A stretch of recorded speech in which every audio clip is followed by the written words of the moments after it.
Hey everyone, how you doing today? I'm here with another stream. Gonna be continuing to work our bankroll up on the spare change challenge. We are at $34. I actually made an update video this morning that I haven't posted yet, where I said I was up to $32. I guess I just didn't remember we were at 34. That's even better. So I'm gonna try and get some cash games going and see how they are first of all. And if they aren't good right now, we'll maybe do some sit and goes.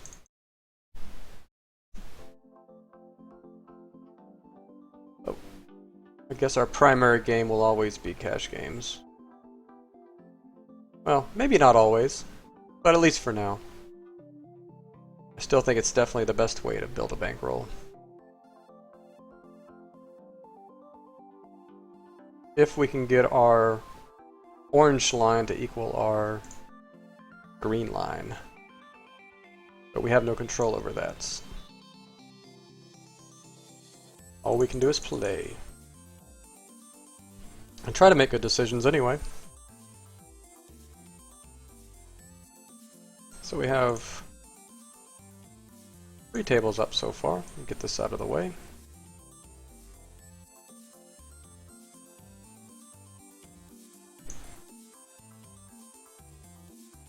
I'm going to try to stream at this time every day. There may be some days where I cannot because of family commitments. But I'm going to make this the plan. I kind of settled on this time. I know it's probably not the ideal poker time. But generally I can get my day job stuff wrapped up. At least I can have a break from it at this time for a couple of hours.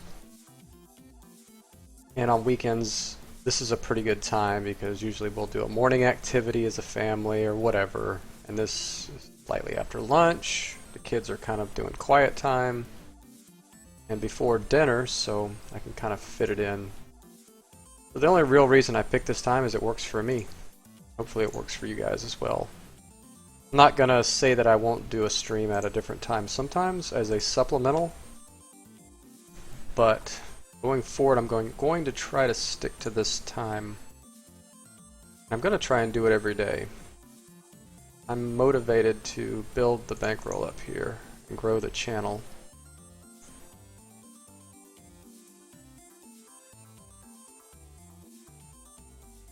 Hopefully we can do that together.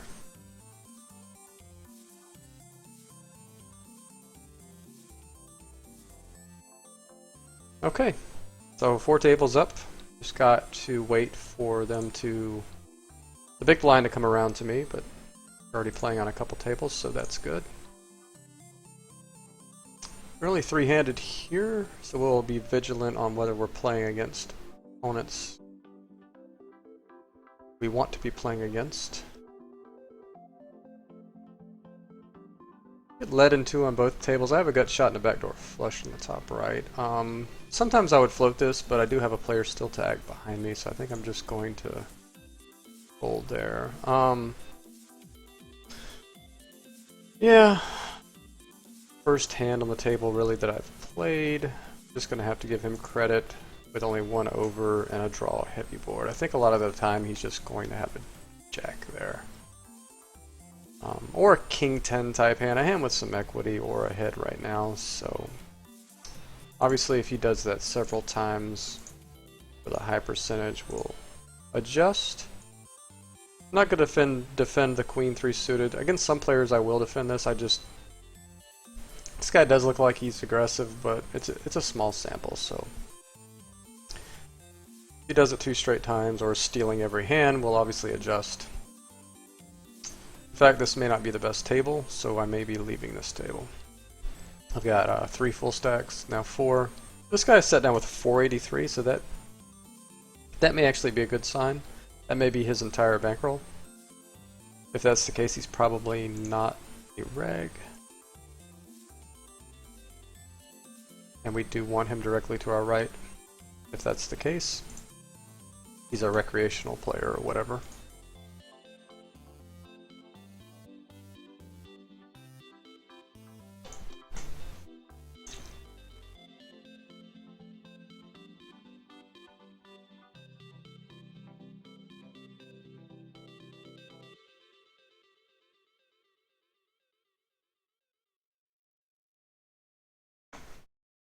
will be ISOing the Queen 8 suited on the button here.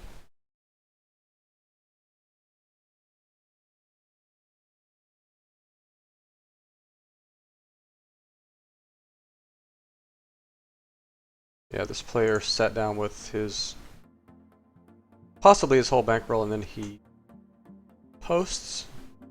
So I'm guessing this is a good situation here for us. We don't flop anything, however, we do have an extremely dry board. I think we could profitably c-bet this, however, this guy 3 times pots it into us.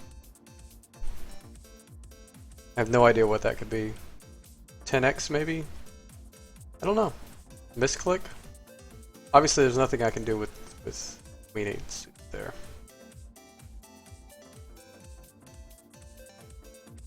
But we'll keep that odd bet sizing in mind should the event arise again.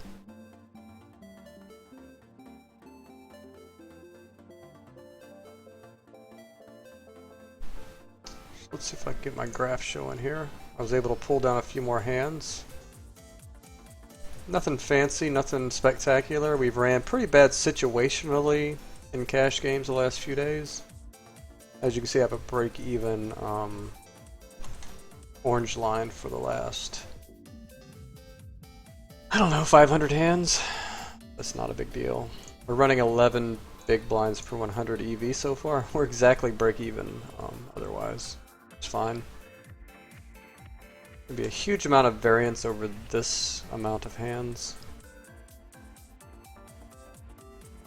I think I have to bet small on this with a king. Protect my hand, possibly get value from worse. But mostly I just can't call a lead if I bet there. That's a big part of it. I check back and I get probably the best card in the deck for my hand. And I probably, over a significant bet sizing, I could jam this hand. As is, I'm just going to bet.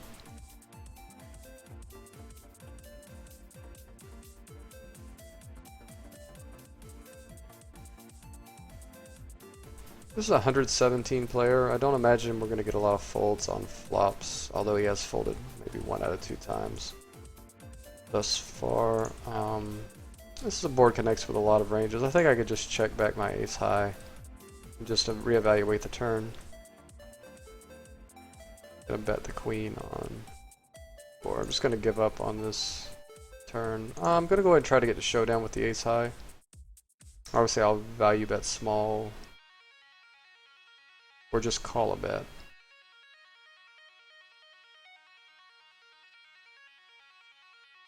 I think half pot, this 12 cents would be called by hands other than a straight. I don't think I need to go like 9 cents or anything there, or min bet. I think the size of the pot is small enough where he could call with something like a pair or 2 pair especially. I'm just gonna, I could open this sometimes, the king 9 suited, but if this player was in the blinds I would.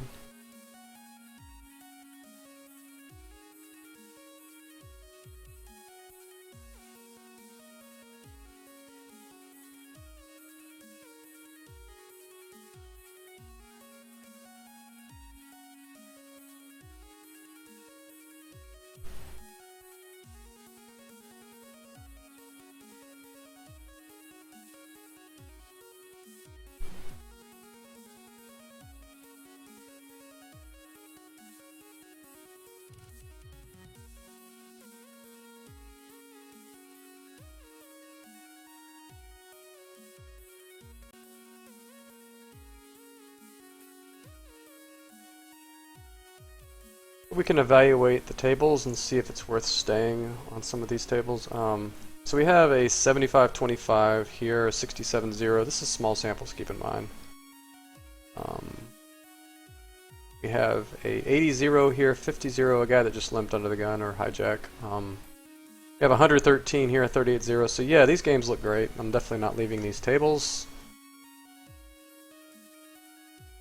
willingly.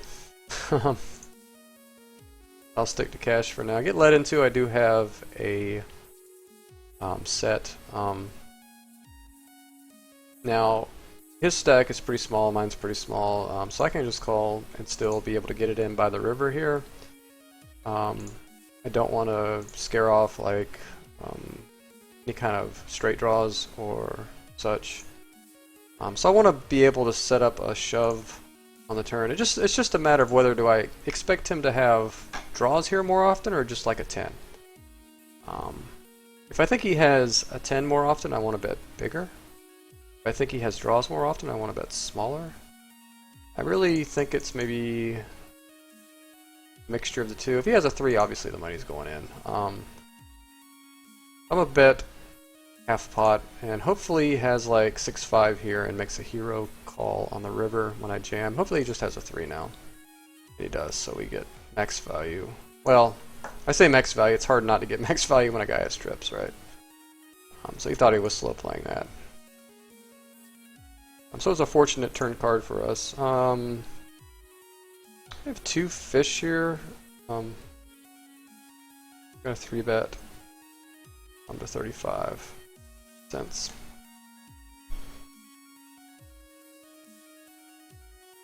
Get led into by this fishy player. Don't have really much equity. I do have a backdoor second nut flush, but this guy limp raises. Obviously that can be aces sometimes. It's probably a strong range. Not really worried about it though. I have kings and 27 big blinds, so whatever.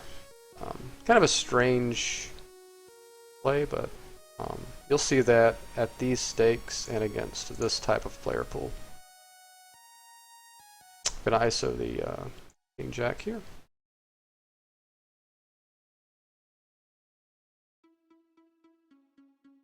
I think one adjustment that I can make is maybe tightening up my button range slightly when it's unopened.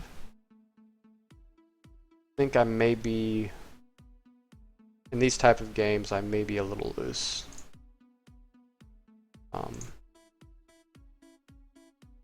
So I may drop a few hands. I think I'm opening something like 70%. Maybe I should be opening more in the 50% range. Maybe 55, I don't know. Maybe I can drop like the king 3s and the, I don't know, the 7 deuce suiteds and things like that maybe. I don't know. Or the 7-3 offsuits.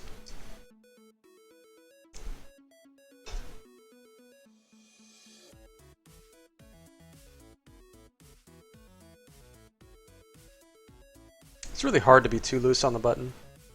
But I think if you're getting called by both blinds often, you need to have a slightly tighter range than you had typical tight players in the blinds. I think in this spot, in this dynamic, it's check fold. This player's pretty passive. He's going to give us a lot of free turn cards. And I think it's just trying to get to showdown. I don't think anybody's folding anything that is any piece of this board anyway, so sometimes we'll have an ace high that's good. I'm just going to bet for value on the bottom right and just get it in. There could be some times where I could check shove this flop if I had a smaller stack, but as I said, I'm just going to bet for value. I'm going to bet for value again on the turn. He doesn't necessarily have to have a straight. There's a whole variety of hands he can have that I'm still beating. I think it's hard for him to raise anything but a straight on that turn, so pretty easy bet fold.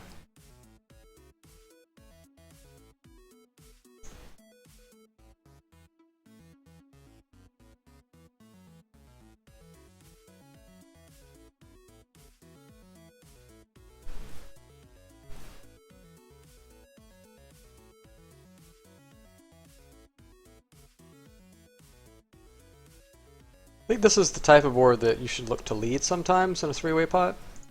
There's so much value in actually turning your straight here. And I think this board, I think you'll just, with the blockers I have, I'll just get a fold on this flop a lot. Often enough to make a half pot bet profitable. Obviously that's not a great turn. I think we could fire again on like a jack plus, certainly an 8. But I think anything below an 8, we probably are just going to check fold.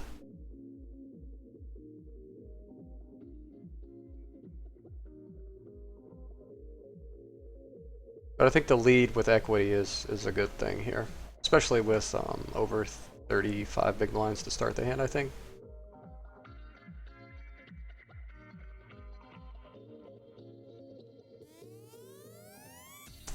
I'm gonna bet a third of my stack here and shove any flop.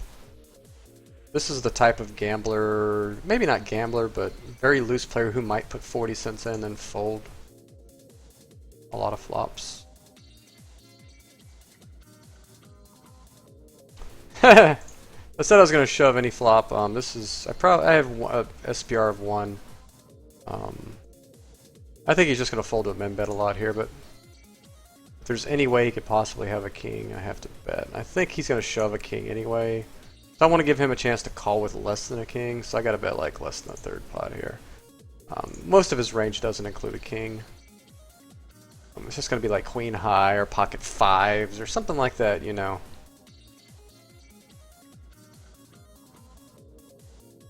I don't think shoving is gonna get looked up by much.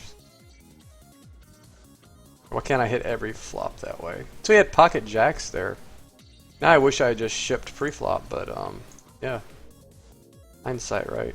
I'm actually going to overbet this turn. There's a ton of draws. And there's a ton of 2 pairs that will call anyway, because that's what people do. And we just get it in with the nuts, and we win. Actually, it was a nuts versus a straight. Unfortunately, he had the flush draw there. He didn't have any equity otherwise.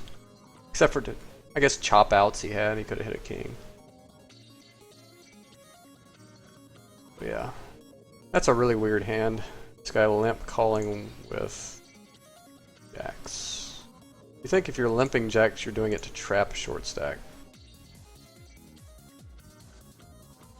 Maybe my bet sizing, maybe my bet was so big he was trapping. Yeah, I guess he was still trapping with his jacks. I'm just gonna fold. This looks like a reg. I just don't think he's really doing this light. I tend to give fishy type players less respect for donk bets than I do like a 27-15 or whatever he is.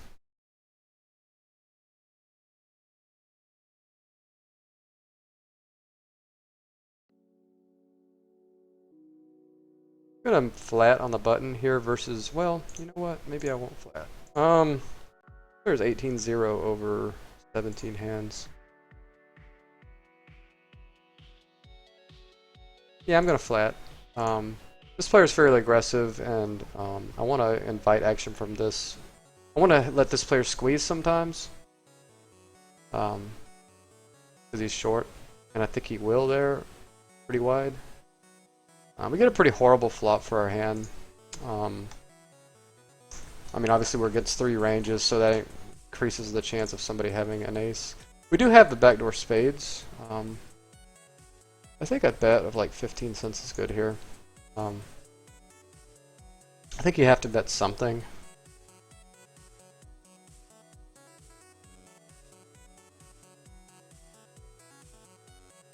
Yeah, I don't think you could check back there, just for the specific reason of you're playing a turn and river, and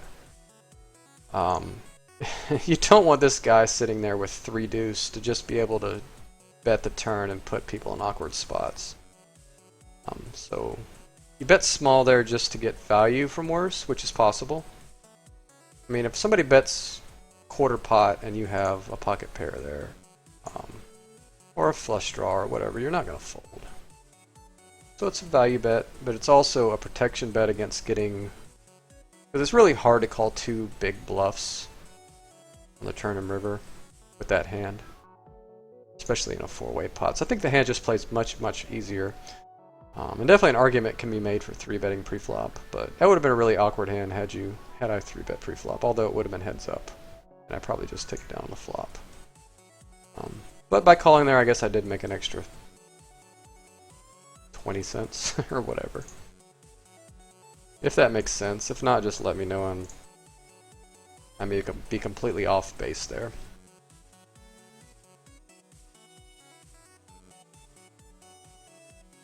I don't think grinding over the nuances of playing big pairs is really where the profit is in poker anyway. Certainly you want to play those hands well, but that's not really where you're gonna make your money in poker.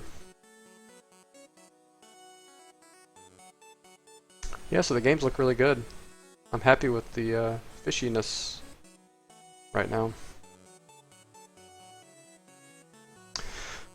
So I have 32 big blinds or whatever, 31. And this guy ISOs to 5x on the button. I have 2 fish behind and I have 8-9 suited. Pretty significant call with my stack size. I think this is the ultimate pot you want. This is the hand you want, I mean, in this dynamic. Right? There's a ton of boards I can just get it in very profitably on. Now, it's just a matter of, do we actually have the right price here? So we're getting 3 to 1, I guess. Do we have 25% equity or whatever we need? 3-way, and I think... God, do we? I don't know. Oops, I just moved my table. Let me think about this one for a second. This is I guess this is an argument against calling here because I might be priced in. I don't know why this table keeps moving over to the side. It's annoying. I'm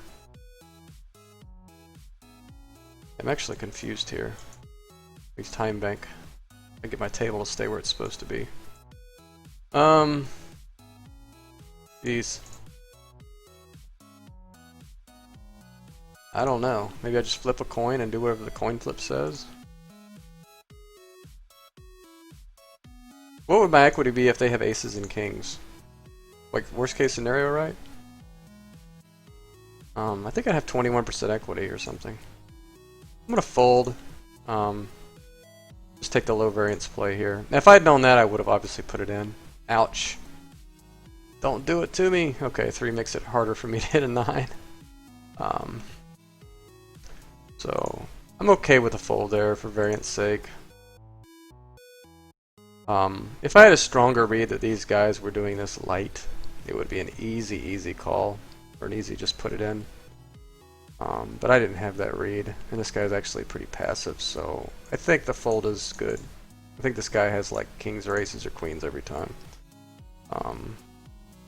Not sure why I checked back this flop.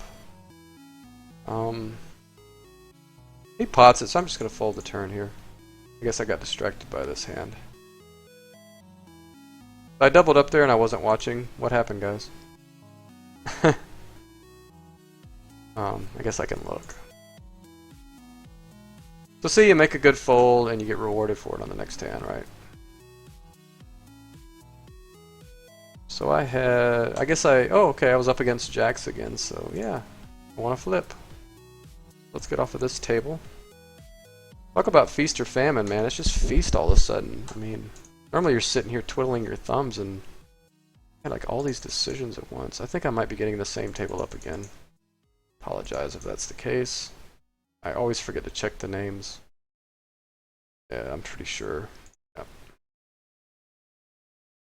For some reason I have this terrible short-term memory when it comes to table names. Like I'll look at a table name and then I'll close the table and then I'll just completely forget what I just looked at. Anybody else have that problem?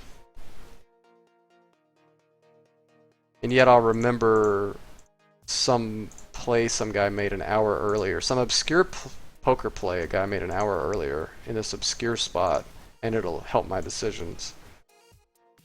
I wish I could... I mean, I guess it's good to have that ability, but... Man, sometimes I would just like to remember my car keys before I get in my car sometime. So this is a standard play here. Nothing really to talk. His call on a flop was fine. Turns maybe a little suspect. I guess I did bet small enough to give him a... But his kicker made it bad. But I'm going to tighten. Normally I would open this, but this guy is 72-14. I've said I'm going to start tightening up a little bit. I think it's... You need to be able to have some equity on a lot more, on more boards on average to be able to get value, and I think I'm losing that. My My button win rate has kind of gone down recently. I think it's just because I'm overplaying buttons, maybe. And I know that a 45% is still a robust opening range on the button, but I think I'll probably settle in around 60% or something, and that's fine. I'd rather err on the side of too many buttons, though, probably, right? I just opened a table and it did not open, you POS. Man, I can't stand this software. Ever since they went server side, now I don't remember being on this table, but I guess it was when I left about 4 or 5 minutes ago.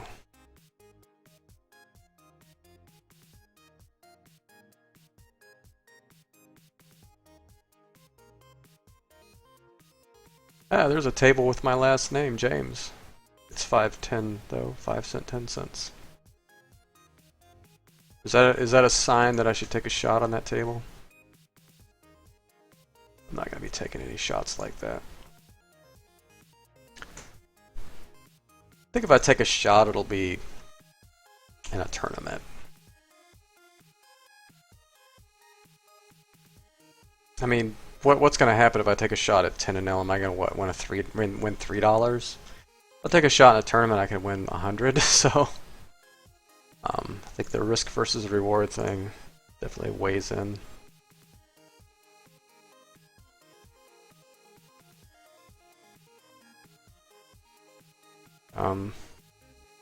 Yeah, I think this is just a good spot for a standard, just bet, bet, bet type thing.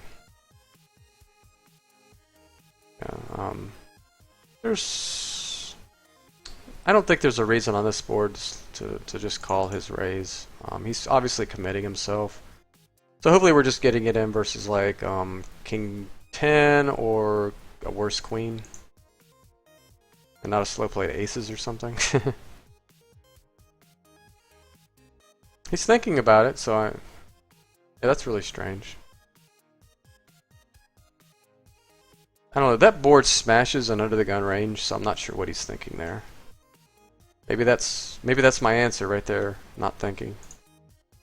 Just being a play machine, because he only has $2, and that's what people with $2 do, right?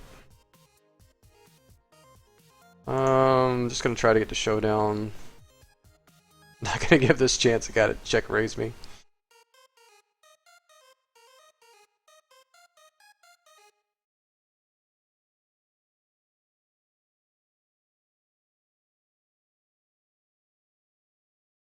Yeah, he's gonna rep the ace from the small blind.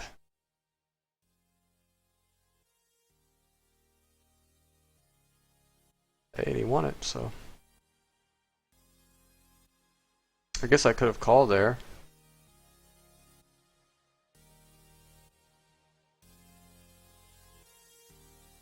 I mean, if it hadn't been four-way, I probably would consider just calling down there with the dynamic with this guy being possibly tilting and having shown to be bluffy and less likely for him to have an ace, because I think if he loses a pot like that and there's a small blind, he might raise a lot of aces. So, I mean, I guess he could have a weak ace. But yeah, it might have been okay to go with that hand, but there's better spots against this player. Yeah, he just got it in with ace high there, so hopefully he reloads, or has money to reload. If not, we've got two other fish here, 71-14 and 51-11. I'm just going to limp some pairs on the button when you have this type of dynamic. Get as many people in the pot as I can. There's still a lot of boards that I could fire anyway if I don't hit a set. That's not one of them.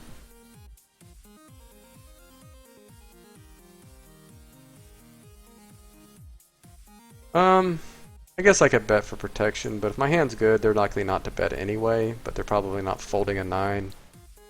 So, yeah, I'll just take it to showdown. Yeah, that's kind of the danger there. Somebody has like 6x. That's unfortunate. But that's okay.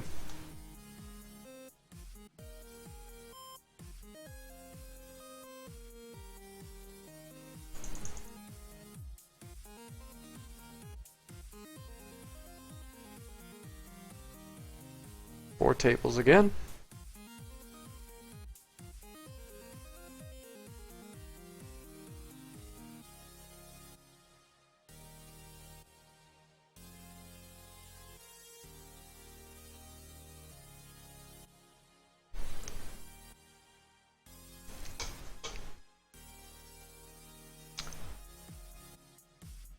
And I tend to start mumbling after a while when I play, so if I do that, maybe I need to put a sticky note on my monitor to enunciate my words.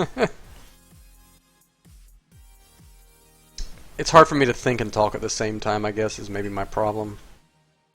I tend to forget that people actually need to sometimes understand what I'm saying. I know it's hard enough with me being from the South and everything. Although I don't have that big of like a rednecky voice or anything. I did grow up in the country though.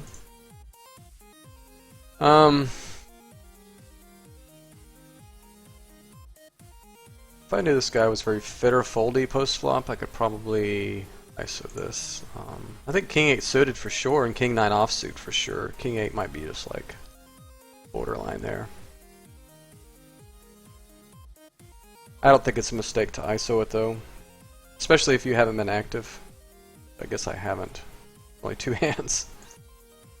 So yeah, maybe I should have. I would probably call here with 7-5 suited, closing the action. I'm gonna leave with probably the best hand, and the hand plays easier when I bet. Min bets can sometimes get you unexpected value in limped pots. That's weird. I guess he could have a jack here. I'm obviously not going to fold though because I have trips and whatever. I have trips. It's going to really suck if he has queen 10, but yeah. So he probably raised that to. I mean, that was actually a pretty good raise on his part if he had top pair. To set up a cheaper showdown for himself. Actually, that was a pretty good play. I'll give him that. It's not like I can just ship trips there without a kicker. I am going to shove the 8s though. I have almost 40 big blinds, but that's okay. 8s is fine. Pick up a gut shot on the bottom left here, and I have my flush draw as well. So I think just like 15 cents, and it's hard to misplay this hand with this much equity. And of course he can fold a jack too on the turn. That was awesome. I'm pretty sure he had a jack a lot there. I'm going to ship the ace jack versus this aggro player on the bottom right. Early position limp versus a 55-15. No fish in the blinds. I'm going to ISO. Yeah, I'm going to do it. I think queen 6 suited is a good hand on the button. I should have made this 20 cents. I don't know why I didn't ISO this one. That was pretty stupid. Get a little bit of lag for some reason. I'm not sure why. I'm clicking buttons and things aren't happening sometimes, so I'm getting behind on my hands a little bit sometimes. Get led into. I certainly could get it in profitably here versus a lead, because he doesn't necessarily have to have an ace here. He could be just testing the waters with like king jack. But I have this player behind. I think I kind of want to keep him in a three-way pot. Yeah, obviously that's a great card. There are some other flush draws out there. And I think Jack 9 is certainly in his range, and if he still has an ace, I expect him to continue. I need to get my effective stack to a reasonable shove on the river. So I think, what is that? 50 cents should be, well, with three-way I think 45 cents is probably the best number I can think of.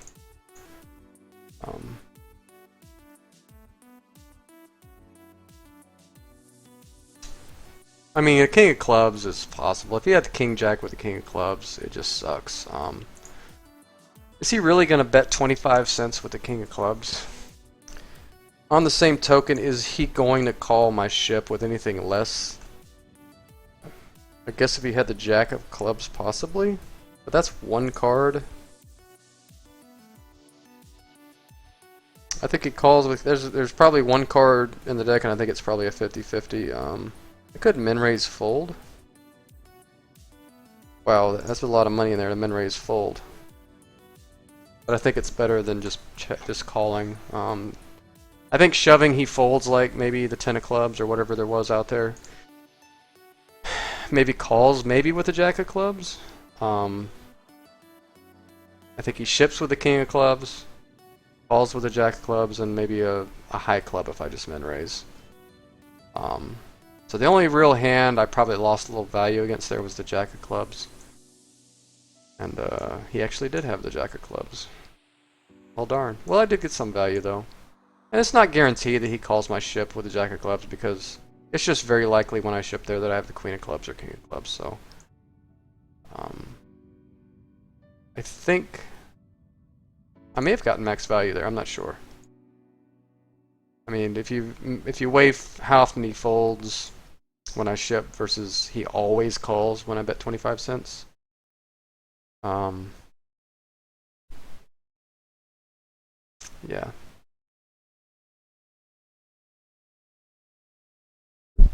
Yeah, 35-20. I think that was before I pulled another table up, but yeah, I'm not sure what I'm at here. So just add whatever is on the overlay on the top left here to whatever is on the tables, and that's what my bankroll's at. So I have 350, 450, 550, 650, 750 about, plus 32.20, so I have about $39 right now.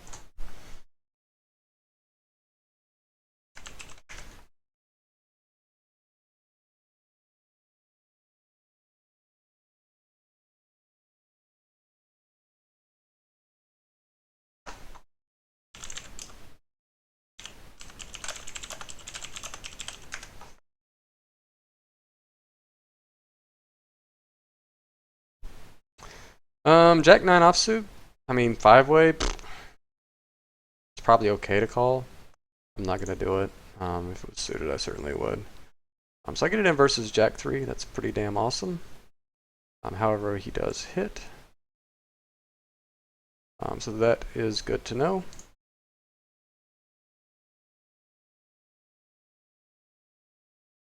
I think that may be the first all-in I've lost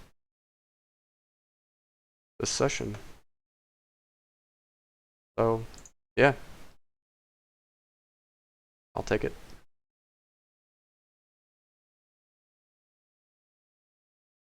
Let's find another table here. Now the table name is short. I'm not going to pull that one up.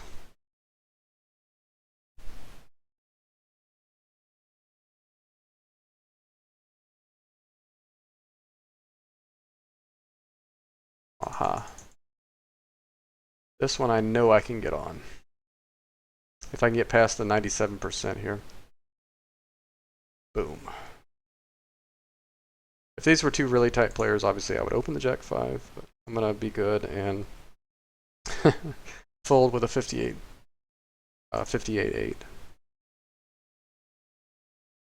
Gonna fold the Ace 4 offsuit. Not really a big fan of ISOing aces that are too weak that aren't suited. I think it just sets you up for a lot of grief.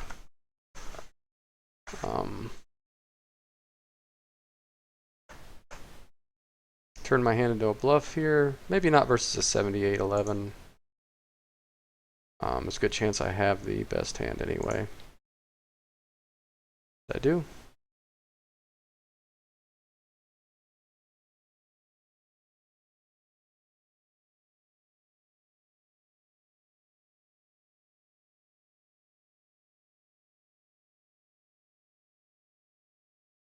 Where'd my music go?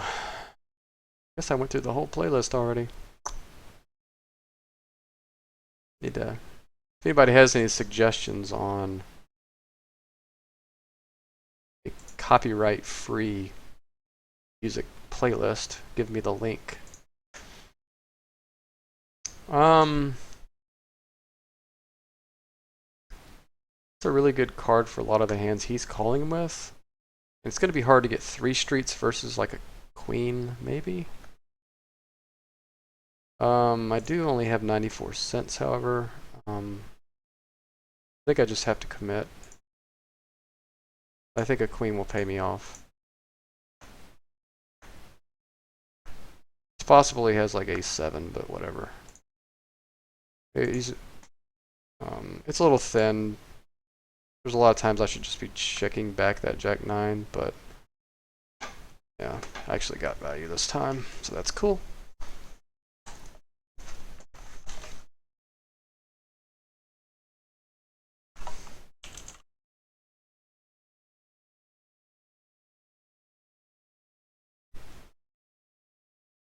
Yeah, I'm doing a bankroll challenge called the Spare Change Challenge. I actually got money out of my car and a jar in the kitchen, and I put it on a poker site, the one you're watching right now, and I'm trying to grind that up to mid stakes, high stakes. It's going to be hard for him to call 3 streets with a 10. I think this is a clear check back. Yeah, we avoided getting check raised there.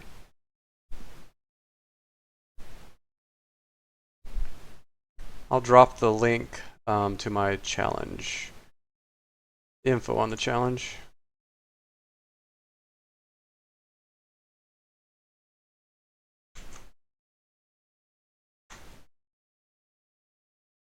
Defend with the king 10 suited here. Glad I did. Gonna protect my hand. I'm a bet pretty big on this board. I think he leads with queen jack. Although he has been shown to play his draws passively, I think I'm gonna have to overbet shove and hope he has like ace something that he floated with. I basically have like a pot size bet left, and that's an unfortunate turn for me. I had him crushed. That's okay. It was only like 25 big blinds or something. So this guy sucked out on me twice. Boo. Not liking that. Okay, so let's look for another table. I think the one that I left was Dolphins.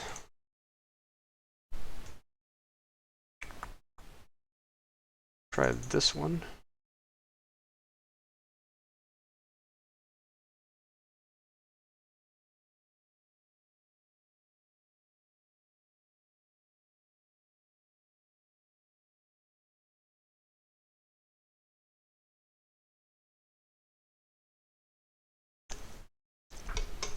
So yeah, I posted the link to the YouTube video I had made about this challenge, and actually documents in a vlog me going down and cashing the change in and all that stuff. But yeah, I'm just I've ran up bankrolls like this before. I've started with as little as $10 before and built it up back in 2008 or something. Actually, initially I started in 2007 with $50 and built that up to thousands. Then again in 2009 I built it up again, playing sit and goes from $10 and playing 2 and L. And then in 2011, after Black Friday, I built it up from $50 again. And since then I've had several thousands and thousands of dollars cash outs. But it's a different game now than it was even 5 years ago, even 3 years ago. So I just wanted to prove that you could build a bankroll in today's games, and so that's basically what I'm doing for this challenge. I thought it would be fun to track my journey in YouTube and do it on Twitch as well. That's what I'm doing. It should be fun. I'm enjoying it so far.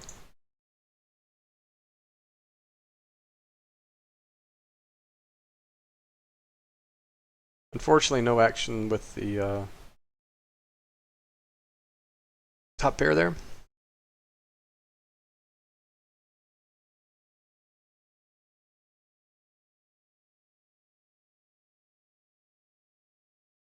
So, Captain, are you a poker player as well? Obviously, you must be if you're watching this channel. If so, what do you play normally? Going to lead, and do you have your own stream? I was going to ask that I could check out. I'm going to lead with a 10-8-8, the bet fold and a limp to pot.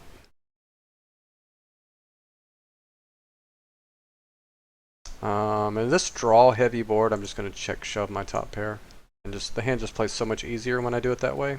And if he checks back, I can just bet. But, I mean, if I'm dominated here, it's just cooler. It's kind of the penalty for playing out of position, is you have to commit with a lot wider range. But putting the dead money in makes it worthwhile. Unfortunately, he gets there. I guess if he had the flush draw, he would have got there as well. And also the check shove makes people do crazy things like calling it with second pair, which I guess isn't that crazy heads up because I could have a lot of draws there as well. So I'm not really faulting him that much, and I did make him bet and kind of induce him to put the rest in.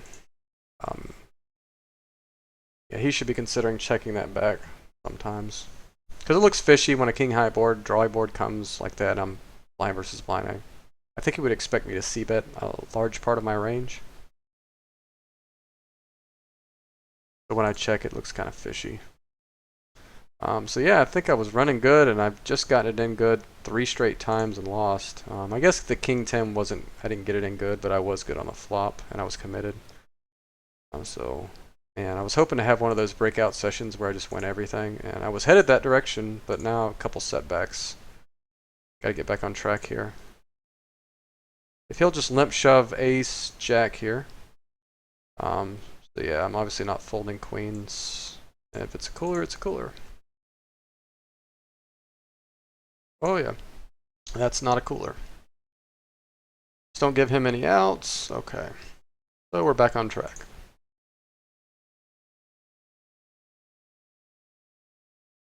Oh.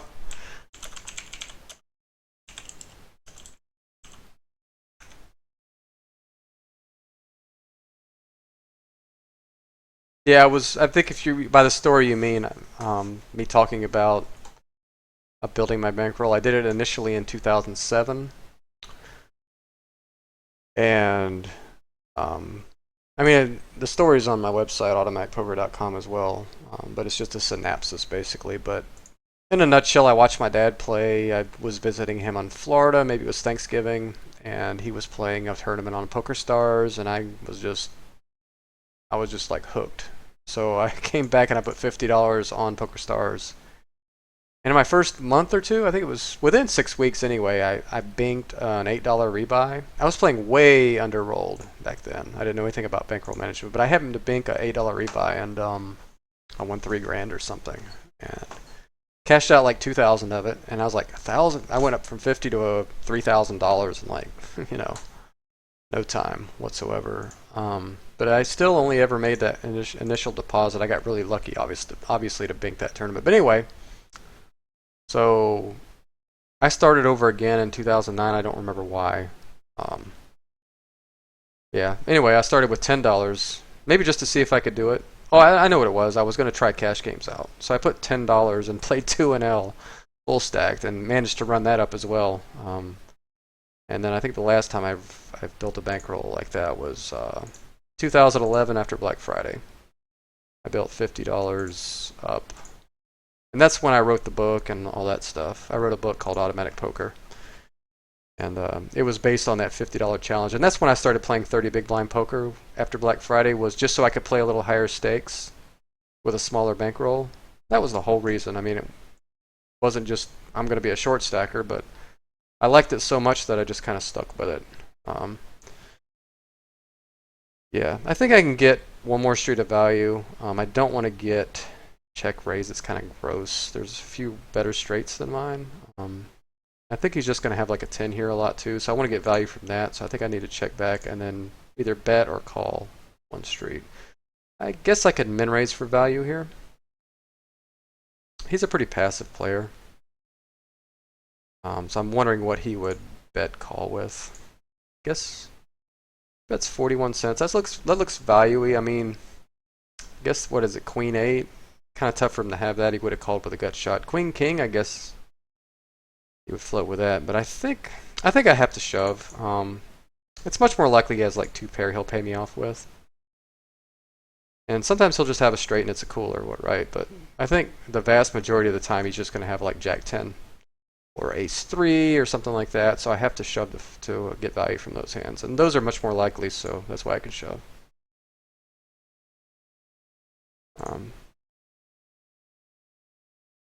Yeah, queens was awesome at that juncture. So that's another big pot we won, so we're back on track now. But I'm in it for the slow grind here. I'm not trying to build my entire bankroll today. It is good to run good for once, though. I can sometimes ship the ace-9 here. This guy's really kind of aggressive so far in a small sample, so his limp is kind of suspicious, so I'm just going to check. And now just bet for value. Did I min bet there? I meant to bet half pot. Bet half pot again.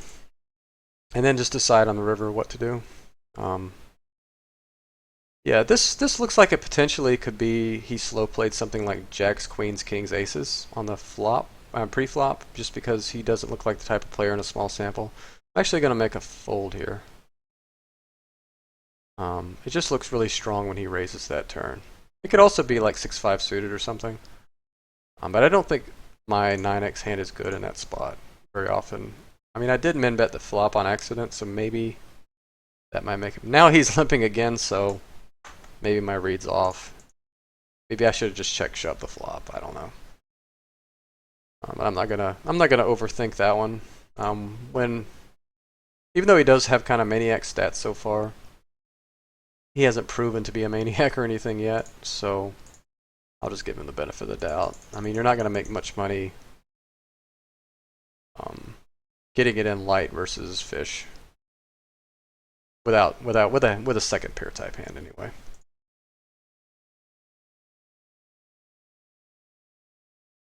Yeah, that 3K victory was awesome. Reinforced it for sure. Yeah. That was pretty sweet.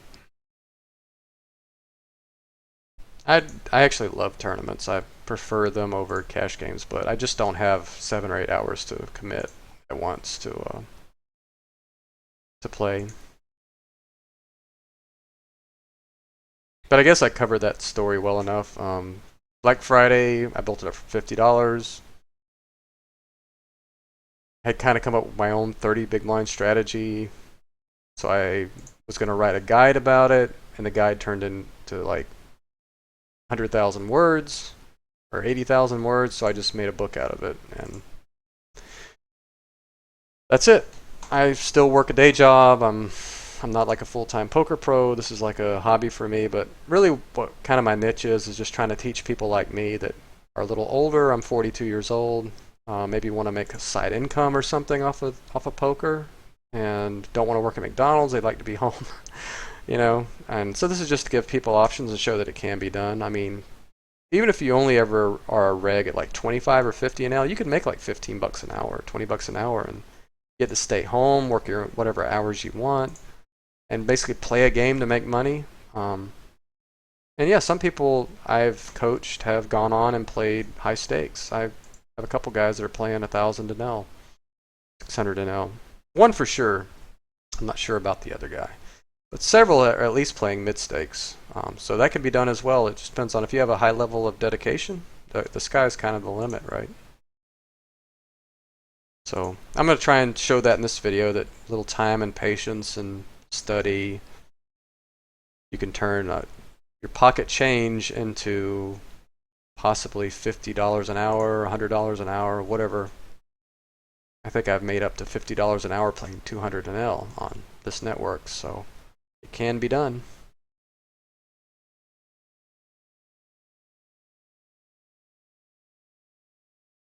I think I'm going to bet on a king high board like this. I have backdoor diamonds, and I need to protect, I think. It's possible I could get this guy off 7s or 9s or something. I think I have to bet again, and there are worse hands that can call. But I think I'm checking back most rivers, and I think he's going to show me a king a lot here. Jacks. Yeah, I don't blame him for calling 2 streets. It's just unfortunate he had that hand. I'm not sure why he wouldn't 3-bet that hand versus a short stack. Whatever. It's not like I got stacked. It's okay.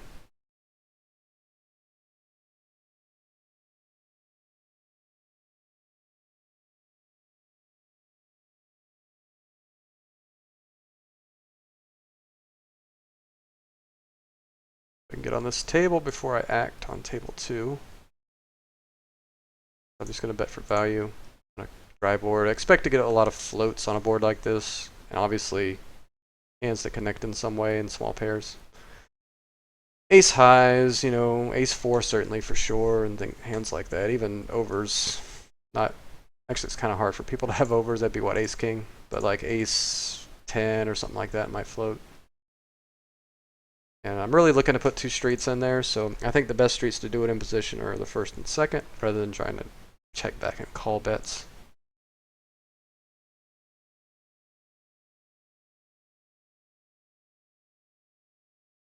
So we've been playing about an hour. Games still look good. I don't see any reason to switch to sit and goes, although I might play a couple of those. I'm on a 6-game winning streak for the heads up turbos. So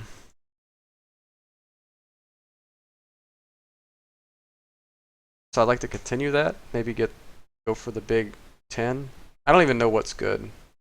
This is probably a ship here. I don't know why I just called that. A call is fine, but with 60 cents, I think shipping was better. Against this wide of a range. Now I just have to fold.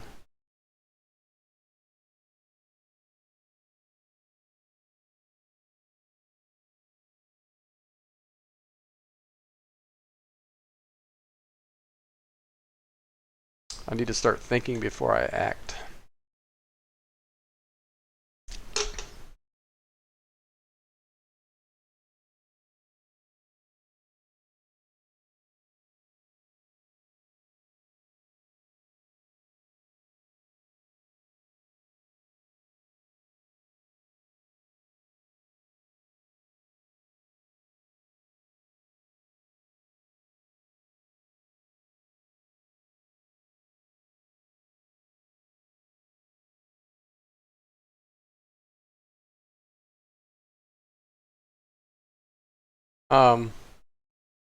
Well, you mean on top of what I do right now? I'm just doing the challenge. Just something to do. I'm more committed to building like my following on YouTube, Twitch, maybe getting some my following for my book as well. So I think it's more of a long-term thing for me versus just short-term. Obviously, I could do that at mid-stakes, but I just thought it would be a really cool thing to do. Prove to people that it can still be done nowadays. It's just kind of, it's almost like a challenge to myself too. So that's pretty much why.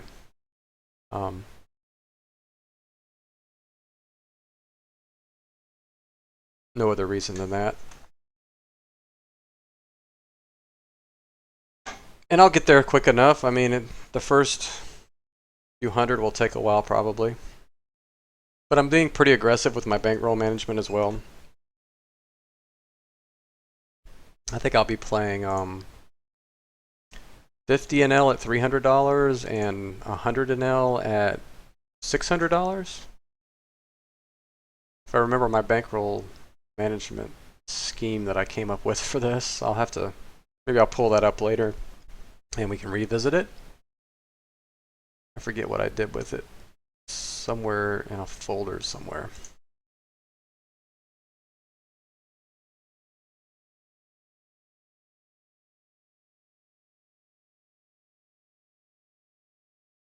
Just gonna leave with the equity on this board. Probably can just barrel off now.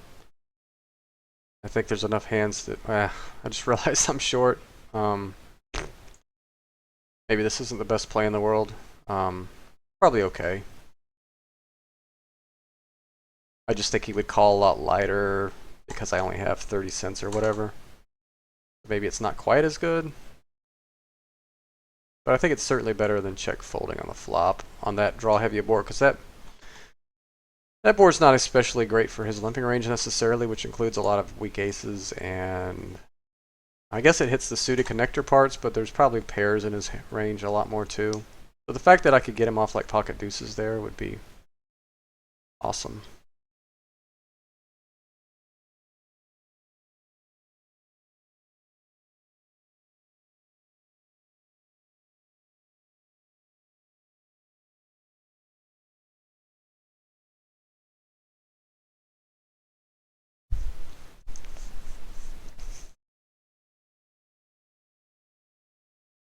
Definitely isolating King 3 suited blind versus blind. That's a good result.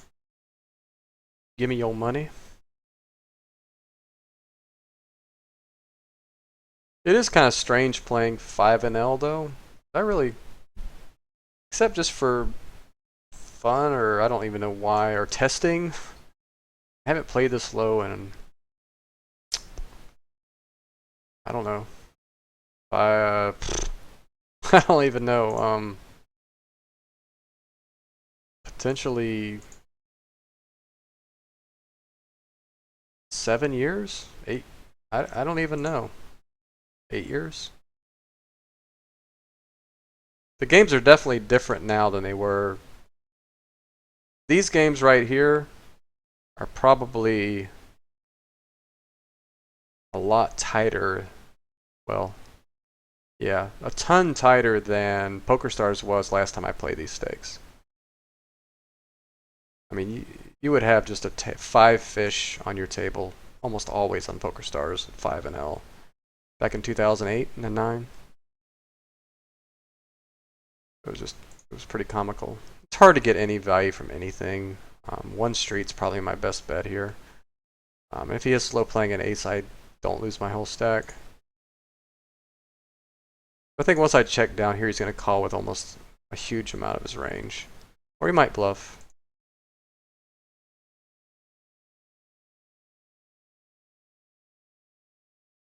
Yes, I'm guessing he could have like any piece of the board or any pocket pair or even a king high there. On that river, his range would be very wide for calling. It shouldn't be, because unless you have second pair there, you really shouldn't probably be calling. And he did have king high. I got max value.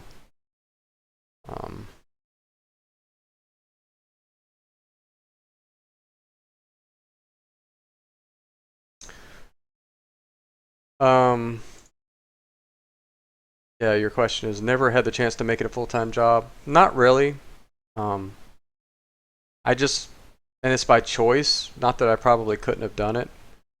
I have a lot of expenses. I have a family, a mortgage, 3 kids, and unless I'm playing, if I was to play 30 hours a week of 400 in L to 600 in L, I might make more than I make in my day job. So just the security and the sure decent money that I make far outweighs me trying to become a pro poker player. And I'm not sure it's sustainable. If I was to do this for 5 years and make a decent living and then try to get back into what I'm doing now, it would be kind of difficult to get work. Or it could be. So it's a lot of risk. And like I said, I'm 42 years old now. Now, if I was 23 years old and no family or anything, man, like, if this had come around when I was in my 20s or late teens, I would like to think that I've been one of those internet whiz kids or whatever, you know. Not that I would be that good, but good enough that back then I could have made, you know, a decent living off of it, or at least been pretty much able to do whatever I wanted by the time I was 30. So, I'm a little bit envious of the kids that came around and were about 20 when the internet boom hit. Yeah, a little bit jealous. But it's still been good to me, so I don't have any regrets. And I'm not ruling out the possibility of, if I could get, you know, the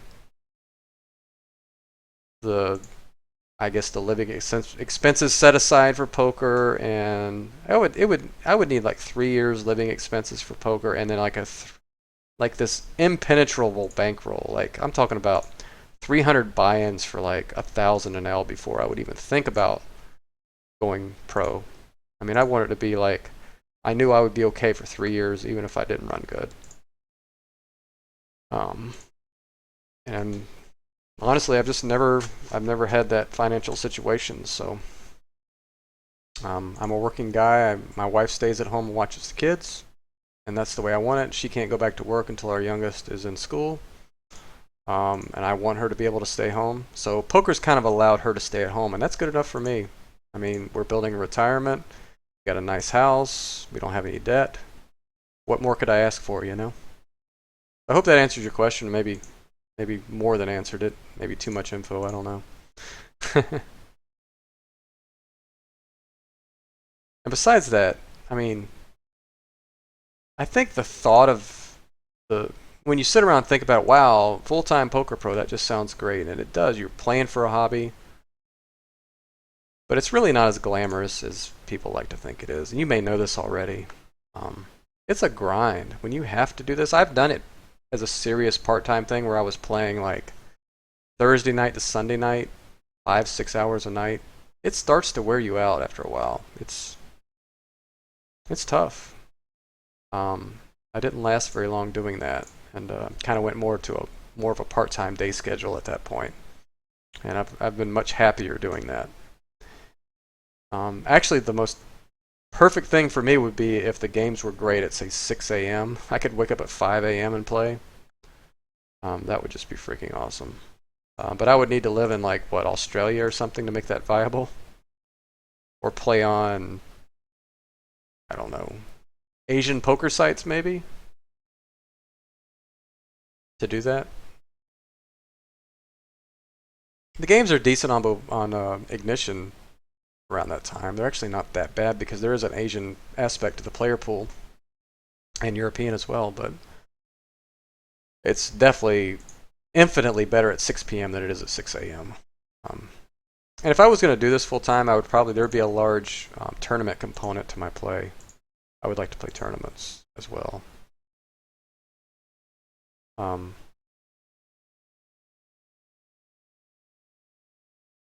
and I just don't have the time for that.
I think building a big pot in a multi-way pot is fine with a hand like King Queen here. I'm in position and the hand's really easy to play post flop. And there's definitely worse hands. I get 3-bet by this player. He has 3-bet 3 out of 9 times. I think I can ship the Queen 10 here against this aggressive player on the button. He is 3-betting against 2 limps and an ISO. I think I could just put it in here, honestly, against this stack size. Makes sense. Oh well. I thought there was a good chance that he was full of crap there. With his stack size and the fact that he's 3-betting so often, I thought he could be doing that with like King Jack sometimes, suited, big suited cards, weak aces, small pairs. I thought against his overall range, I maybe was going to have like 40% equity, which was fine with the amount of dead money that was already in there. But that's okay. I mean, whatever. A lot of the strong hands in his range I was flipping against too. I just happened to run into the one that was dominating me. But he only had, what, $1, so I didn't lose that much.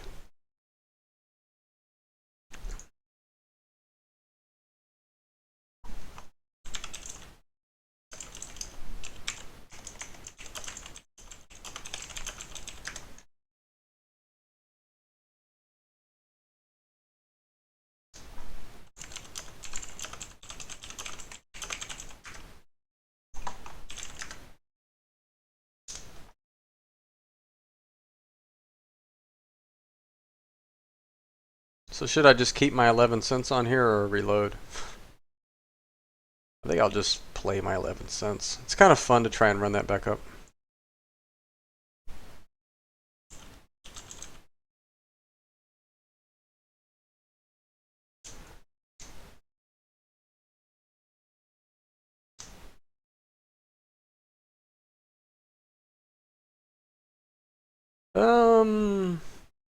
Yeah, I think I'll just shove the Jack 9 offsuit under the gun here.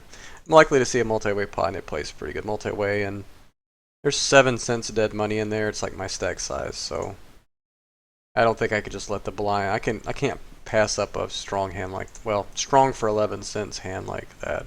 The fact that I just got ISO'd is awesome. I'm like, I just need 33% equity, actually less now. So it looks like we might get a quadruple up here if we're lucky.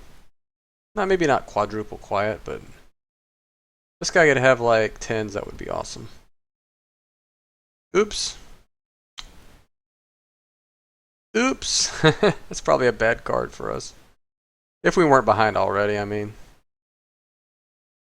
I better get ready to reload here. Yeah, I'm going to go ahead and reload.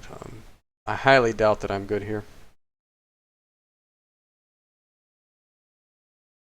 Strong chance I was on the flop, but yeah, turn, not so much. River, definitely not. I mean, this guy could technically have King 10 of hearts, but wow. So I wonder what this guy had.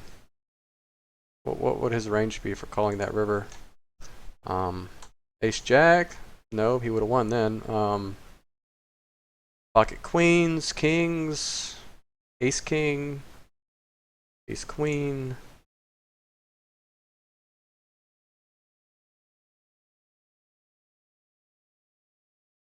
Ace Queen. So yeah, I had a ton of equity, and that was a really profitable spot for me. The 11 cents. And I was ahead on the flop. I had like 60% equity or something on the flop. Actually, no, I didn't. Pocket fives had a set. Sorry. Oh well. Win some, you lose some. Those are the kind of all-ins I like to lose, where I have like 2 big blinds. But I've been down that low before and ran it back up to like 50 big blinds or something, or 100 big blinds or something.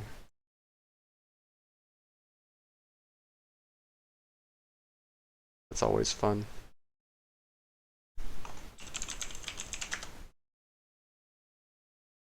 Just gonna keep betting until somebody gives me a reason to stop. Kind of an iffy c-bet here, but I'm gonna do it anyway because it's an ace-high board.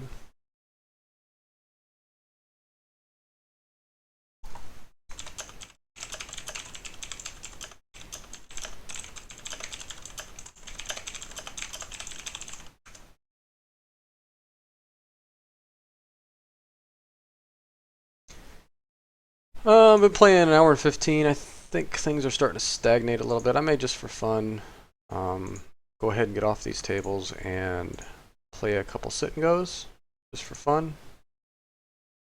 My brain's starting to turn to mush over an hour and everything. I need a little bit of a boost in my cognitive abilities right now, and I think playing a heads up sit and go would do that. A little different format.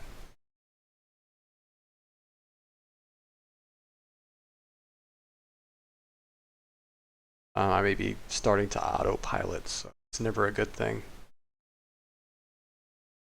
And we've just been kind of running like ass for the last 45 minutes too.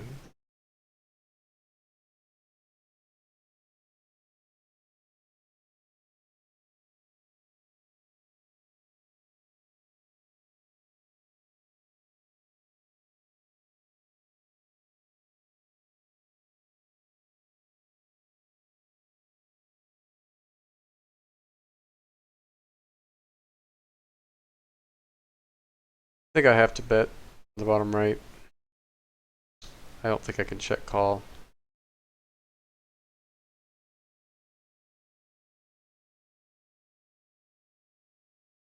Don't necessarily have to have the worst hand, or I mean, there's a lot of hands that I could still be beating here. Queen X, 10x. I think he's just gonna play pretty straightforward on this turn when I barrel. Yeah, he folds. So Okay.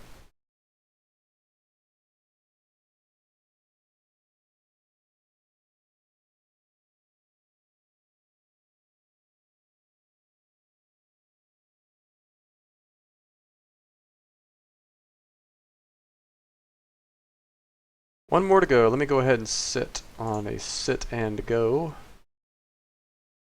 Nobody's sitting yet. I will be the first one to sit.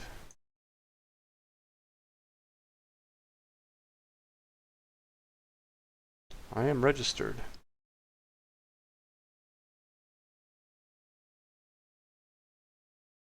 Now we just wait for some sucker to sit down with us, hopefully.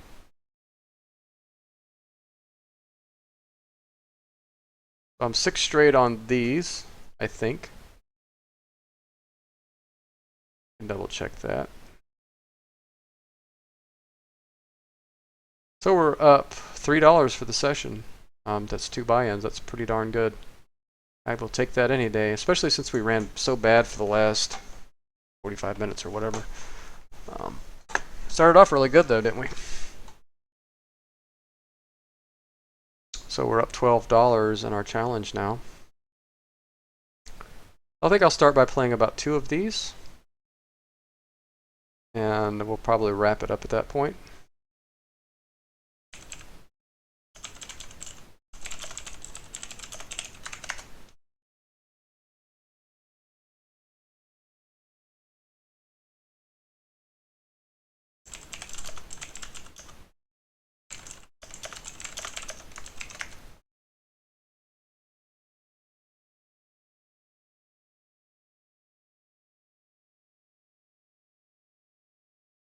I'll give it a couple minutes here. I'm not going to sit here and wait forever. Somebody to sit with me, but got to give somebody a chance. These tend to fill fairly quickly in the afternoon normally. You don't have to wait too long.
So, nobody's sat with me yet. Let's see, it is 3:19. Nobody sits with me by 3:21. I'll think of something else to do here.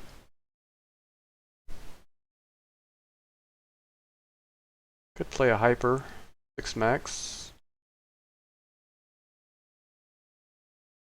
Not really into the variance of those. I did well in the couple I've played.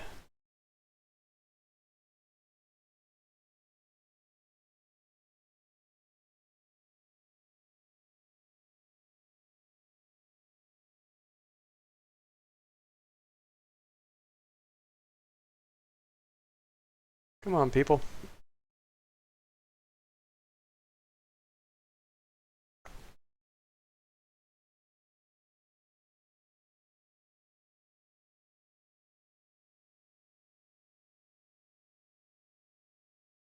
I wonder why my music keeps shutting off. You're doing something wrong. Start that.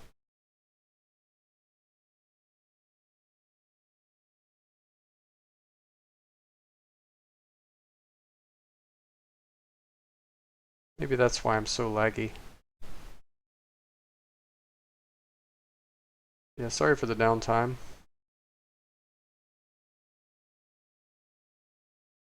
So it's 3:21 now. I guess I will... Whoops. Ah. I was just about to unregister. So yeah, we'll play this one now. Get to blow the table up for you.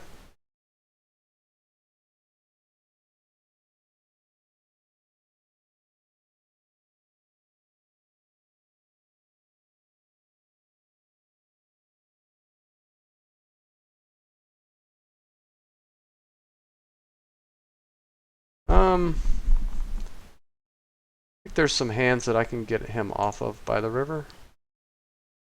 He doesn't necessarily have to have a king here, and I mean I kind of hesitate because well, 8-9 was kind of in his range, but I think he's mostly, I can get him off a 7 or a 6 here is why I'm betting. I hate to run a bluff on my first hand. Especially against an unknown that people tend to be fishy on these games, and I would expect to get called down quite frequently by a 7 or a 6. Or this guy could just hit a backdoor flush or have 8-9, which is what I was afraid of. But that's okay. If we win that hand, we've got a pretty good chip lead, and we're still fine. We've got plenty of buy-ins here, or big blinds, I'm sorry. I think it was just a good spot to bluff against average players, but against the player pool here, maybe not so much. Maybe just check back and try to get to showdown with our showdown value. Would have been better. Yeah, hindsight, right? Probably should be a little more cautious in these overall. I'm going to bet again. Oh, man, I'm building up a maniac type image here. Yeah, I'm getting raised again. Okay. I'm assuming this guy just, somebody's going to give him credit for just having it these last 2 times. Could be bluffing, but not necessarily.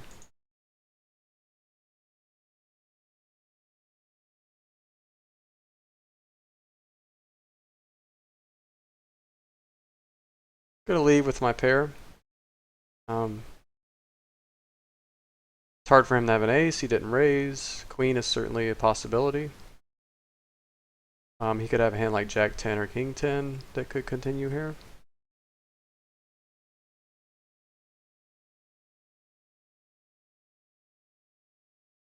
Maybe he's just one of these players that doesn't like to fold.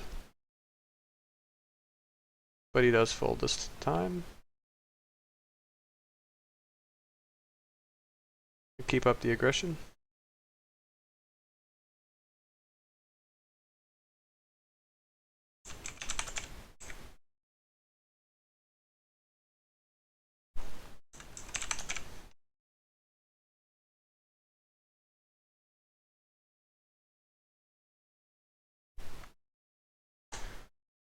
King high dry board. I'm once again going to c-bet.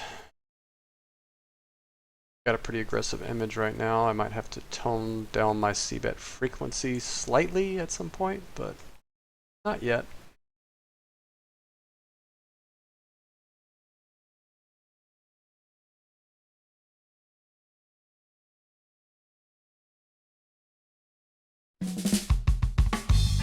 Whoops, that's a little loud. Sorry about that.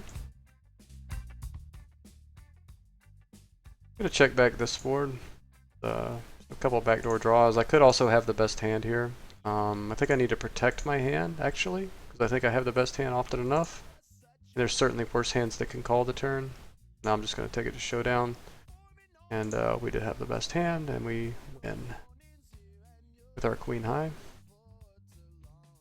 So this is the whole reason we build an aggressive image, right?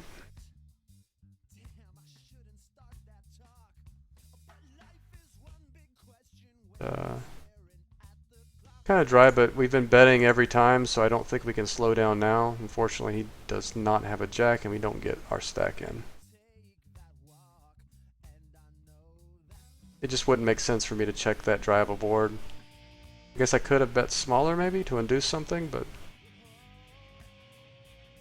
yeah, now this is supposed to be a Twitch playlist, but it has some known bands on it, so I'm not I'm not so sure.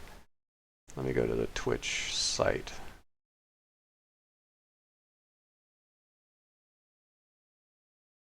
And find something better here.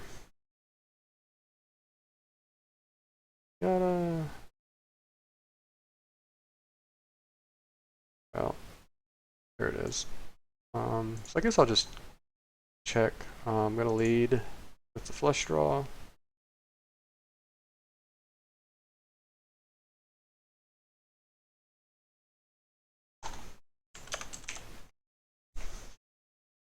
So I'm guessing on those first couple of hands he just had it, for the way he's playing since.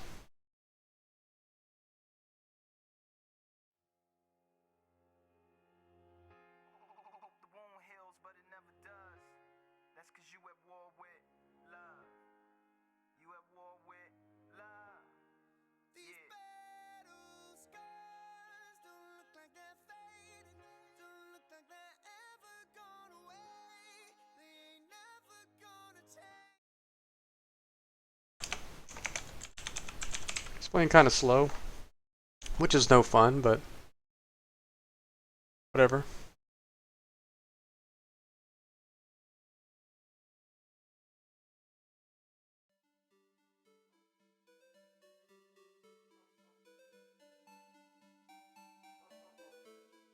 Very limpy too. So yeah, maybe this is just pretty passive player who bets when he has it and checks when he doesn't. If so, we'll just play that accordingly. I'm going to go with that read for now. And probably not run multiple barrels.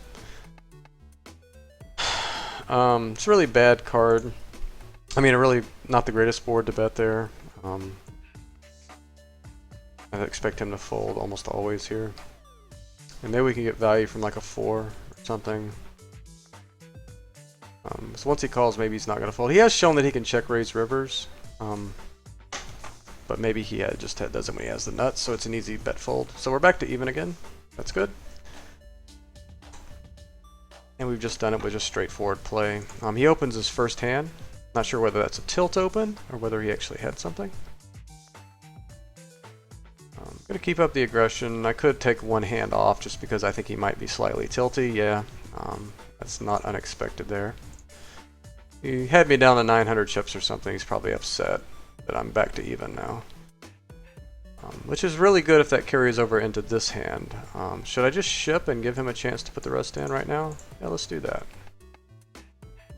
Maybe he'll, well, that would have been really nice if he'd called with that. But I gave him the chance. That's all I can do.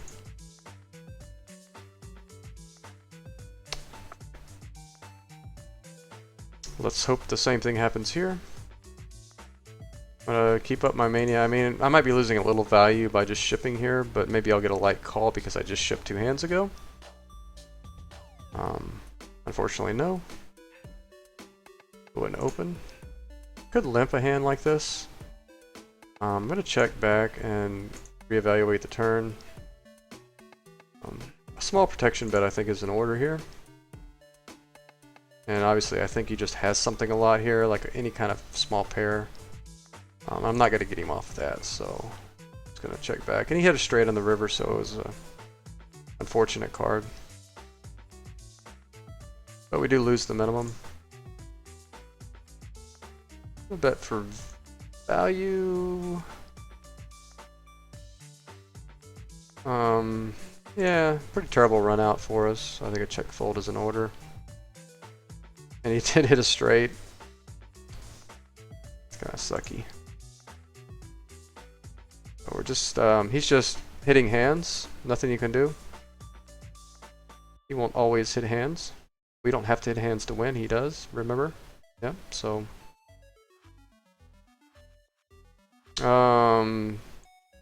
Shoved. Could he be trapping? Just going to play a pot, I mean a flop, and just lead. He could have some flush draws and deuces and such. Thinking as he tanks, he probably has something fairly strong here. And he's deciding whether he's afraid of a flush or not sometimes. So he doesn't know whether to raise. So I think I'm just going to give up now because he's probably not folding. He was just deciding whether he's going to Yeah, that's kind of sucky, man. He had nothing but a gutter ball, so he's gotten there on us 3 straight times on rivers. That's unfortunate. In spots where we were clearly ahead. But that's the way it goes. I'll leave with my flush draw.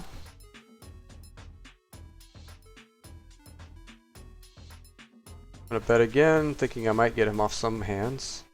When he sees that ace, he's not gonna like it. Even though he should know that there's not that many aces that I wouldn't raise pre-flop. Just gonna keep aggression. I'm gonna overbet shove this. He hits this board a ton, and I think he's just gonna pay us off if he has like a 6 or 7 here. Here we go. Oh, he didn't call. He has a gut shot in second pair. Wow. Well, we got him to fold a hand with a ton of equity, so I guess that's okay. I would expect him to call with that hand, though. Just gonna keep up the aggression and hope he just makes a light call eventually out of frustration. But he's not so far, so it's kind of sticky post flop. So it probably is an okay strategy to just play really big pot poker pre flop rather than have him peeling on us wide when we have unmade hands.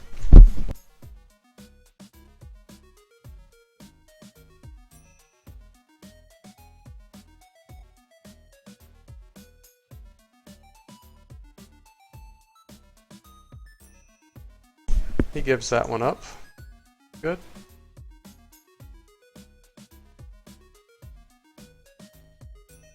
Yeah. He opens. I expect this to be extremely strong range, and King Jack's easily dominant. I don't want to get myself in any unnecessary trouble here with King Jack. There's very few opponents that I would fold that to. I think it's prudent in this spot. If there's any reason to do that, to call there, or shove, or anything else other than fold. I think we have a lot of equity. I'd hate to get blown off my hand. I'm just going to check back and play accordingly. He pots it. I'm just going to fold. Pretty much when he bets, he's just got it, and I'm just going to wait till I have something that beats his something, and or just whittle him down eventually, or play better push fold once it gets to that point.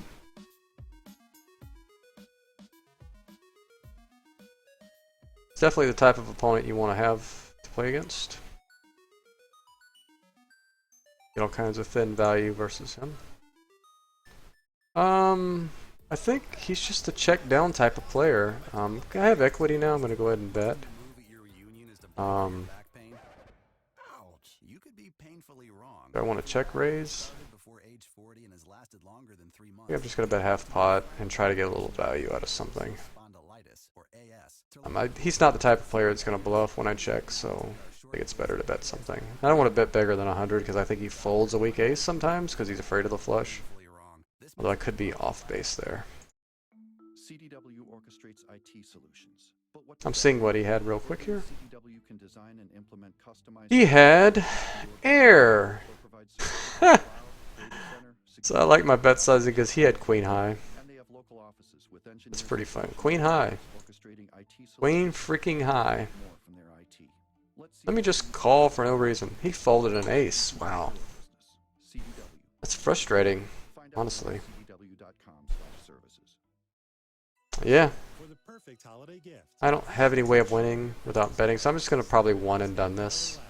I'm not going to run multiple barrels. I do pick up a ton of equity on this turn, so I'm going to try and realize that equity and check back. Yeah, so I'm just going to hope my flush is good here. It's hard for him to call with worse. And he slow played trips. This is why you don't slow play, folks. And I'm assuming he's going to be on tilt a lot here, so I'm going to play accordingly.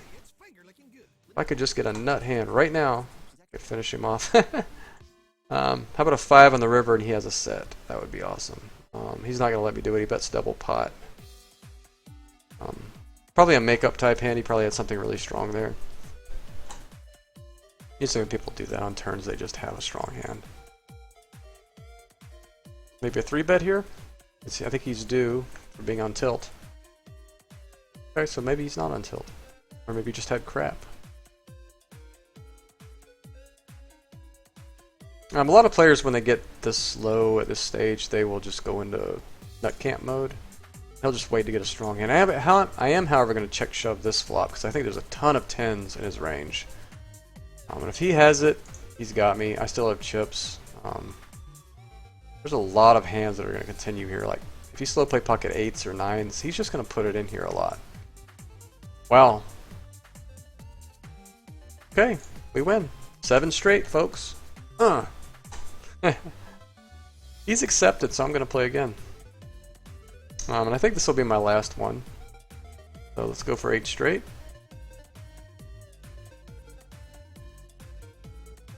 I mean, lucky number 7. Even if I only won 7 in a row, that's a pretty good run, I think, for heads up. Once again, I have no reference point on whether that's good or not. I'm assuming 7 in a row of anything in poker is good. So we have a read on this player. Maybe we can get this over in one hand. Keep the aggression up. If he has deuces here, it's really gonna suck. I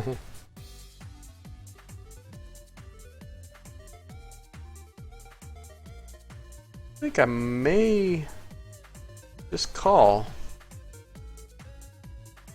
What hand could he have that's going to call my re-raise? King 9, King 8, King 7? King 6 has his beat King 5. How often does he just flat pre-flop with King 5 or King 7? I think the best play, well, I can't min-raise fold because he could ship King 5. Okay, so I'm just going to call. Damn it! Oh! That's so bad! I mean, but think about it. He doesn't have to have a king there at all. I'm talking about kings, but that's like a miracle for him to have. He's mostly just going to have one pair type hands. I'm trying to... Yeah. The thing is, if I min-raise there, he's going to probably shove with king 8. I'm going to have to call, but, well, I don't know. Yeah, I probably played that bad. I think I may have had too much top-heavy thoughts in my mind when I played that hand. Yeah. I mean, I guess it's just as likely he has King Jack or King Queen, though, so... I mean, I still have a chip lead. It would be nice to get the tournament over, but... It would have been also nice to finish this one off as well.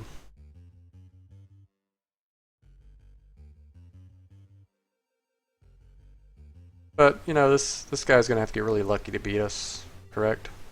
So, it's just going to take a little bit longer here.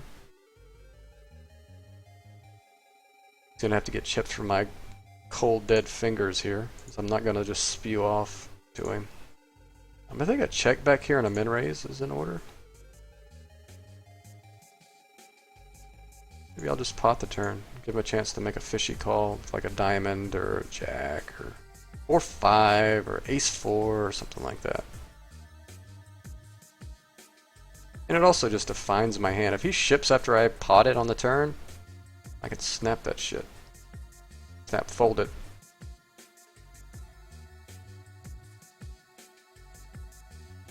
I go for my thin value against the Station. I think he does tighten up once he gets down to where he is in chip stack. I fold 5-4 offsuit. Gotta fold sometimes.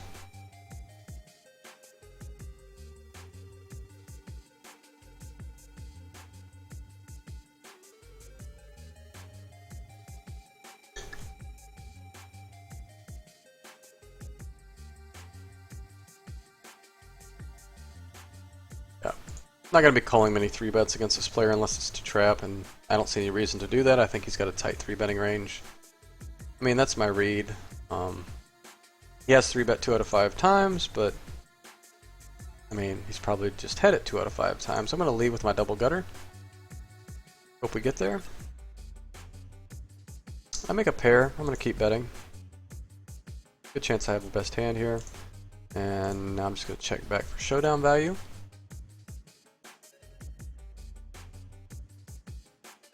I mean, I think most of his range is just a pair here. I have a read that he's just betting when he's not very bluffy. I guess he could have a 7 as well, but I have a blocker against that. I honestly just think this is like ace 5, ace 9, ace 6, 3, king 10, king 9 certainly could be betting. I don't think I can call here. There's some runouts where I could call, and there's some player types I would check call against, but he's not one of them. Just no point in it, I don't think. Alright, he could potentially be doing some 3-bet bluffing here.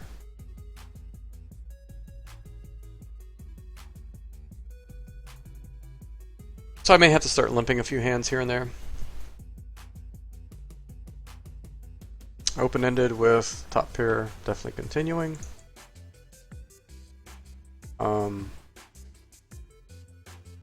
Similar situation, I think he's bet last time.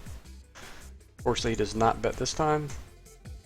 So, going for the check raise gives 2 benefits. I can get him to bluff, I can get him to put it in with worse, build a bigger pot, and I get to see his hand when he checks back. The hands he would have folded. So he had king high, so unfortunately he did not bluff. So that's a good read though. I mean, that's something good to know there. He did not bluff with king high there. Of course, king high can be good in that spot, so maybe not the greatest read at all. I don't know. But certainly, at least we know he doesn't bluff when he has air on rivers necessarily. So I think my fold earlier was spot on. I can have the best hand here. I think we're just going to try to showdown. Doesn't seem to be the bluffiest type player. I think a small value bet is in order though on the river. Maybe I should have min bet that. It's just hard for him to have anything.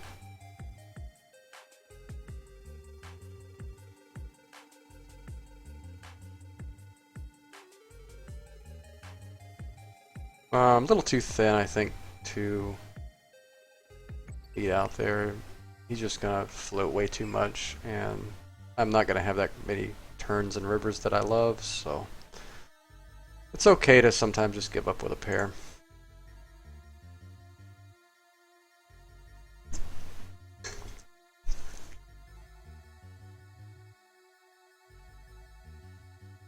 I mean, that hand basically was not even as good as ace high there in a lot of circumstances, if you want to think about it that way.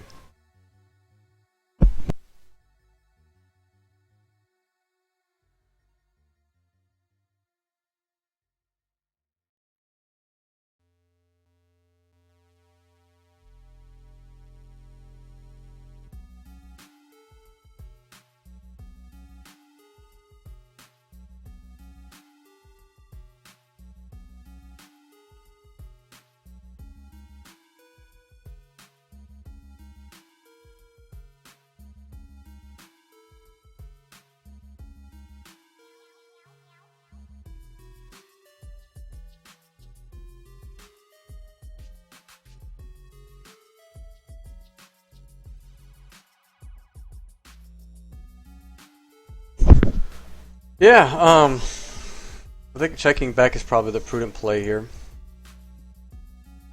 Yeah, I mean, he had the one hand I probably would like to bet against, but it sucks to get checked raised on that river when I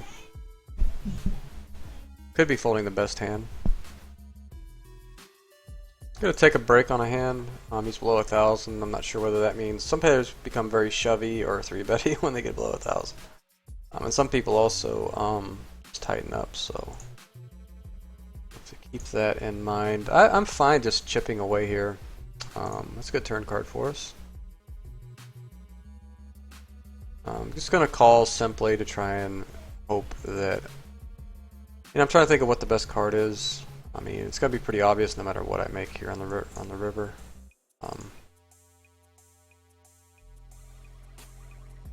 Yeah, he can have some straights here. I mean, it's unlikely because I have a 5. I think an overbet is good. Just to get 2 pair to call or something out of frustration.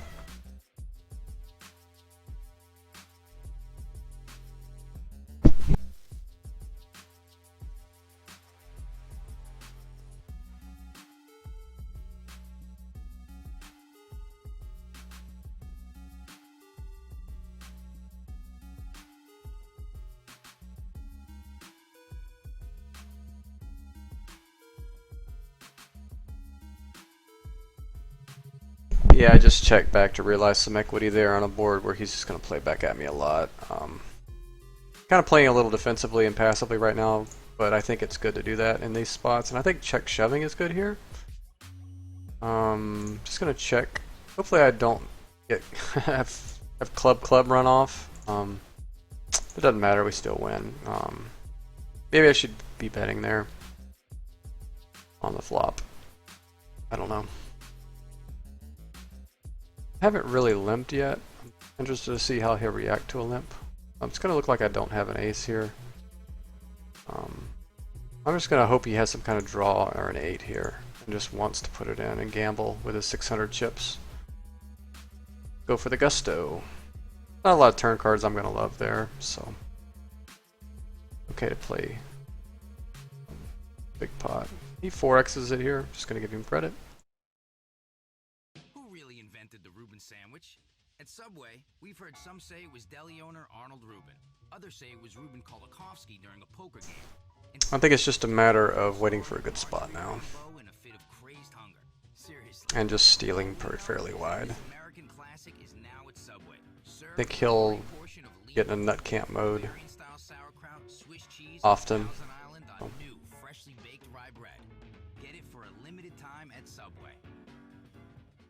I think just a wide stealing range and just wait for the right hand to put it in with. Push fold. I definitely have the advantage right now, so I'll make him just make him pick up a strong hand.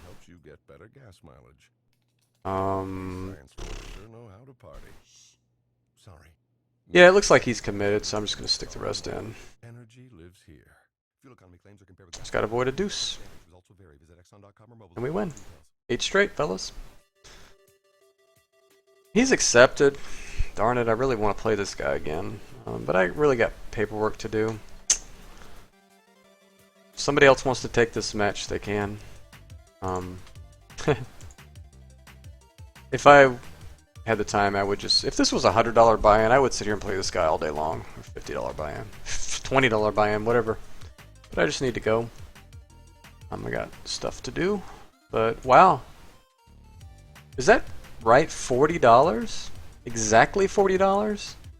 Didn't we hit exactly $30 last time we got to the next decade of money or whatever? That is so weird. Yeah, it's $40. So we're up 6 for this session. And we should be happy about that. So we're at $40 now. So I might briefly just pull up my bankroll management scheme here and show you guys if I can find it. Don't want that there, but I'll put this here. I think it's called a bankroll something or other. About... No, that's not it. Gotta think about this. What did I name this file? You think it would... Oh, maybe I just named it BR. There it is.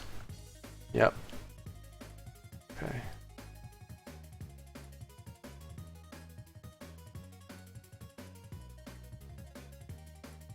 So let me get this in the right spot so you guys can see it.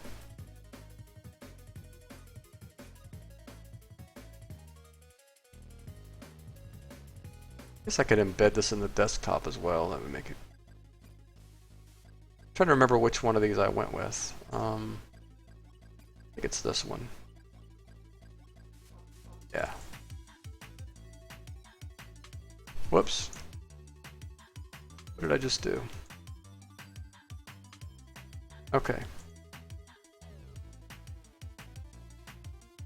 There we go. Sorry about that.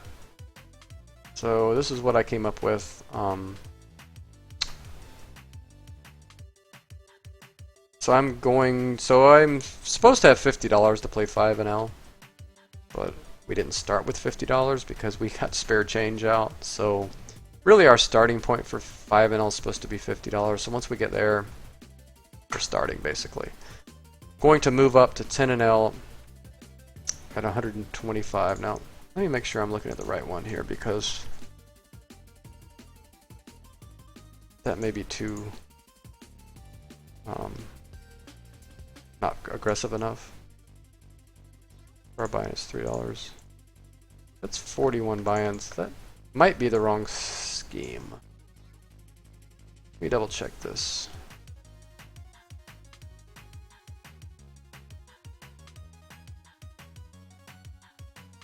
Yeah, that might be the wrong one. Darn it. Could have swore that I'd... You know what? I think I know where it is.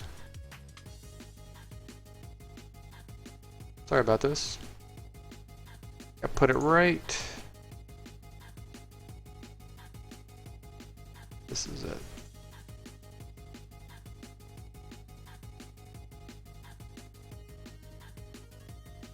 No, that's not it either. Okay, so I'll work on it, and or I'll find the one that I've already put together. So yeah, I'm gonna go ahead and call it a day. It's almost 2 hours since I've started playing.